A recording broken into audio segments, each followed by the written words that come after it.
TDP volunteer వ్యవస్థకు వ్యతిరేకం కాదని, కానీ వాలంటీర్లు చేసే రాజకీయానికి వ్యతిరేకమని అన్నారు. ప్రకాశం జిల్లా దర్శి ఎన్డీఏ కూటమి అభ్యర్థి గొట్టిపాటి లక్ష్మి వాలంటీర్లను వైసీపీ ప్రభుత్వం రెచ్చగొట్టాలని చూస్తోందన్నారు. టీడీపీ అధికారంలో ఉన్నప్పుడు 2000 రూపాయల పెన్షన్, అన్నా క్యాంటీన్లు ఏర్పాటు చేసి ప్రజలకు అండగా ఉన్నారని తెలిపారు. నిన్న నేను మొదటిసారిగా దర్శిలో అడుగుపెట్టాను. ప్రజలంతా ఎంతో ప్రేమతో, అభిమానంతో నన్ను ఆహ్వానించారు. వాళ్ళకి నేను ఎప్పుడూ రుణపడి ఉంటాను. పెన్షన్ల సమస్య గురించి చెప్పాలనుకుంటున్నా. వాలంటీర్ల వ్యవస్థకు ఎప్పుడూ తెలుగుదేశం పార్టీ వ్యతిరేకం కాదు. వాలంటీర్లు చేసే రాజకీయాలకు తెలుగుదేశం పార్టీ వ్యతిరేకం. వాలంటీర్లను వైసీపీ ప్రభుత్వం రెచ్చగొట్టాలని చూస్తుంది. వాళ్ళకి రేపు రాబోయే ఎన్డీఏ ప్రభుత్వం న్యాయం చేస్తుంది. 2000 పెన్షన్లతో, అన్నా క్యాంటీన్లతో తెలుగుదేశం పార్టీ నిరుపేదలకు ఎంతో అండగా ఉన్నారు.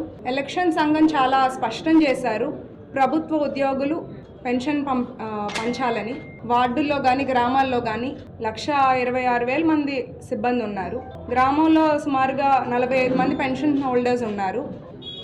ఒక 20 మంది ఇంటికి వెళ్ళిస్తే 2 రోజుల్లో ఈ పెన్షన్ ప్రక్రియ పూర్తయిపోతుంది. కానీ పైన నిధులు లేవు, ఎవరికి డబ్బులు వెళ్ళట్లేదు.